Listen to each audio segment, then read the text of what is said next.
There's this moment, right, when the house just suddenly feels, well, different, quieter. Mm-hmm. The kids have flown the coop, launched whatever you call it, and it's this massive life shift. It really is. But maybe instead of just focusing on what's gone, what if we looked at it like this amazing chance?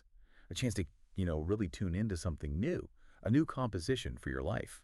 That's a really great way to put it, actually, because what we're diving into today is exactly that. Okay. It's how you, the listener, can, well, actively reclaim your own space and maybe even more crucially, your sense of self when those daily parenting routines just change so much. Absolutely. Hmm. Because let's face it, if you're listening, maybe you're in that, say, 45 to 65 bracket. Yeah. You've probably felt that weird That mix, right? friction pull. Yeah, that tug of the past, maybe some sadness, sure. Yeah. But also this feeling of, okay, what now? Possibility. Definitely. And it brings up these huge questions, doesn't it? Like, who am I now? Yeah. When my days aren't just built around the kids. Right. What do I even do with myself?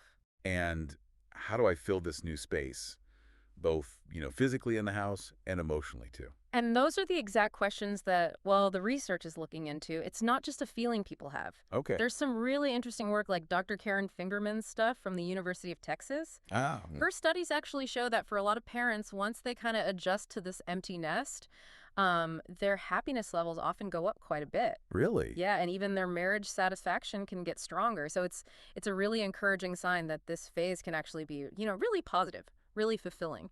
That's good to hear. It really is. So look, what we want to do in this deep dive is kind of explore that whole dynamic process, redefining your life. Mm-hmm. We want to offer some hopefully practical, thought-provoking ideas, help navigate this transition, and really grab on to the potential it holds. Let's do it. Okay, so let's jump in. One of the first things, the most obvious maybe, is the physical space. Mm-hmm. Rooms that were like buzzing with activity Mm-hmm. are suddenly, well, quiet. Yeah, empty. And that brings us right to our first point. You've got to intentionally redefine those spaces. Okay. Think about what those rooms were for. For years, they were basically extensions of your kids' lives. Right? Totally. Command Central sometime. Exactly. So now the opportunity is there to, make them reflect your needs now, your interests. Right. It's not just about shutting a door and forgetting it. The sources we looked at had some really solid examples. Like what? Like turning that old bedroom into your own personal sanctuary. Maybe that reading nook you always fantasized about. Oh, I like that. Yeah, somewhere to just escape with a book, Yeah. cup of tea.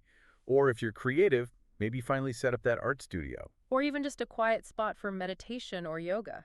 Exactly. And what's interesting there, psychologically speaking, is that link between our environment and our sense of self. How so? Well, by consciously changing those rooms, you're doing more than just redecorating. You're actually signaling a shift in your own priorities. Oh. You're making a physical, tangible thing that represents this new chapter. A space that actually helps you, supports your identity now, your goals. It can feel really, really energizing. I love that idea, a physical manifestation. Yeah. Okay, so you're reshaping the house. What about relationships, the ones that maybe got put on the back burner during those crazy busy years? Super important point. That leads right into our second area. Actively reconnecting with your partner. Right. This empty nest time, it really gives you a unique chance to reinvest in that core relationship. Think back, way back. What brought you two together before kids were the main focus?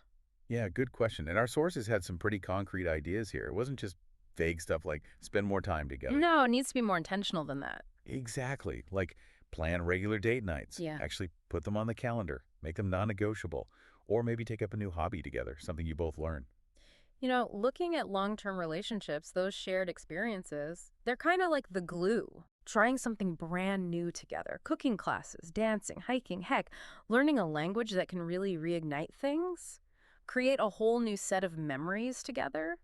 It's like you're investing in that foundation again in a way that maybe just wasn't possible with the daily grind of family life. That makes a lot of sense.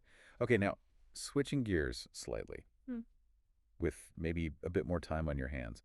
What about those things you always wanted to do just for you? Yes. This is where that individual rediscovery piece comes in strong. Okay. It's all about pursuing those new hobbies or maybe digging up old passions that got shoved aside for years. Yeah, The sources we looked at really hammered home that idea of now's the time. And it's so true. There's a genuine freedom there when you have more discretionary time. there really is. Yeah. Remember that guitar collecting dust? Or that language you always wanted to speak?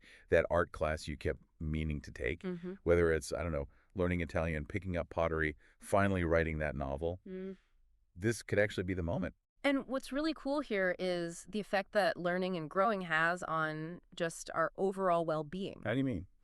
Well, trying new things can actually boost your brain function, give you this amazing sense of accomplishment, Yeah. and even connect you with totally new groups of people who share those same interests. It's about feeding those parts of yourself that make life feel rich and, well, full. And it's not only about personal stuff, right?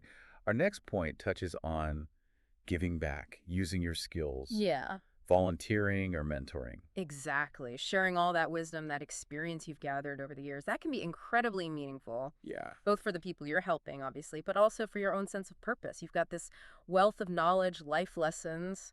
The empty nest can be a perfect time to pass that along, make a real difference. And the sources suggested some great ways to do that, like um, mentoring younger people in your field, maybe, Yeah. or volunteering for a cause you really believe in, right, in your community. Yeah, think about the skills you have. Where could you offer real support? And, from a bigger picture view, research on, like, altruism, it consistently shows this strong link between helping others and feeling happier, feeling better yourself. That makes sense. That feeling of connection, of contributing something, Yeah, it can be especially powerful when you're going through a big life change like this one. it really does make sense.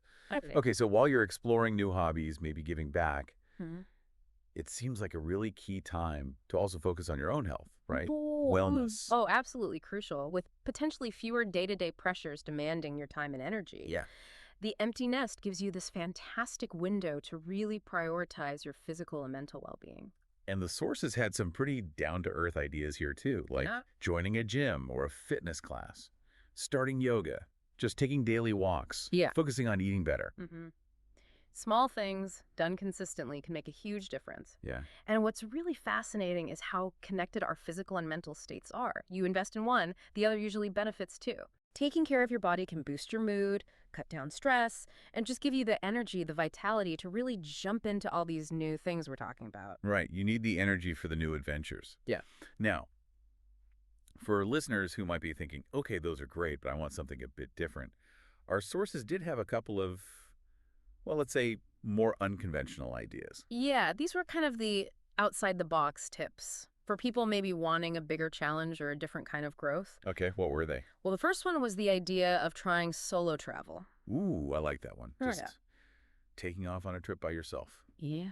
to somewhere you've always dreamed of on your own schedule. Exactly. It might sound a bit scary at first, maybe, but the sources really talked about how, wow, incredibly empowering it can be, how much you can discover about yourself. Yeah, if you think about the psychology, navigating somewhere new, completely on your own, it builds this massive sense of self-reliance, resourcefulness. I could see that. You step outside your comfort zone, see new things, meet new people, rely on your own judgment.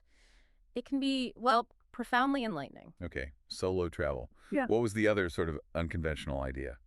The other one was exploring the possibility of starting a side hustle. A side hustle, okay. Yeah. Turning a passion, something you genuinely love doing and are pretty good at, into like a small business. Interesting. And the sources gave all sorts of examples, like crafting things and selling them online, Yeah. or using your professional background to do some consulting, even starting a blog about something you're obsessed with. Right. And the cool thing there is it potentially hits two birds with one stone, doesn't it? How so? Well, you get that sense of purpose again, building something new, staying engaged, but also maybe bringing in a bit of extra income, which always helps. For sure. It offers more flexibility. And what's really compelling is how many people find these hidden talents or passions they just never had time for until this stage. Yeah. A side hustle can be this amazing creative outlet, keeps you sharp, gives you that feeling of accomplishment. Now, thinking about all this, it's interesting how our whole view of this life stage has changed over time. Our sources mentioned where that term empty nest syndrome actually came from. Yeah, that term really popped up back in the 1970s. And it's worth remembering, its original vibe was pretty negative. Right. It almost made it sound like a disease, especially for moms, suggesting this time of just major loss and, potential depression. But thankfully, things have really shifted since then, haven't they? Our understanding is different now. Oh, absolutely. Look, we acknowledge there can definitely be an adjustment period, maybe some sadness, nostalgia, that's real. Sure. But the main view now, it recognizes that for most people, the empty nest is not a syndrome. It's seen much more as a natural transition. A new chapter. Exactly. A chapter that's actually brimming with potential for personal growth, maybe reconnecting as a couple, finally pursuing those dreams you put on hold. It's seeing the natural cycle of family life and the new freedoms that come with it. So, as our listeners are taking all this in, what's the sort of key takeaway, the main message to hang on to? I think the core message is really to try and embrace this empty nest time, not as, the end of something, but truly as the start of something new, Yeah. full of chances for self-discovery, reinvention. Instead of maybe dwelling too much on what was, put that energy into actively creating the future you actually want for yourself now. Yes. Celebrate this opportunity, the chance to shape your life in a way that really reflects who you are today, your evolving identity, your passions, without those constant, all-consuming demands of having kids under your roof. And it's just so important to remember, like, our sources really stress this whole journey of reclaiming your space, your identity. It's super personal. It unfolds differently for everyone. There's no right or wrong way, no set timeline. Just, be patient with yourself. Be kind to yourself through it. Absolutely. So as you keep thinking about all this, here's maybe one last question to chew on as we wrap up our deep dive today. Okay. What's one activity, one interest that you've kind of always told yourself, oh, I'll get to that someday? And then what's just one tiny manageable step, something you could realistically do today, maybe even the next hour, to just start re-engaging with it? Just one small thing to set that new intention. Worth thinking about. That's a really great point to leave things on. It really is about taking that first conscious step towards embracing what could be a really exciting new chapter.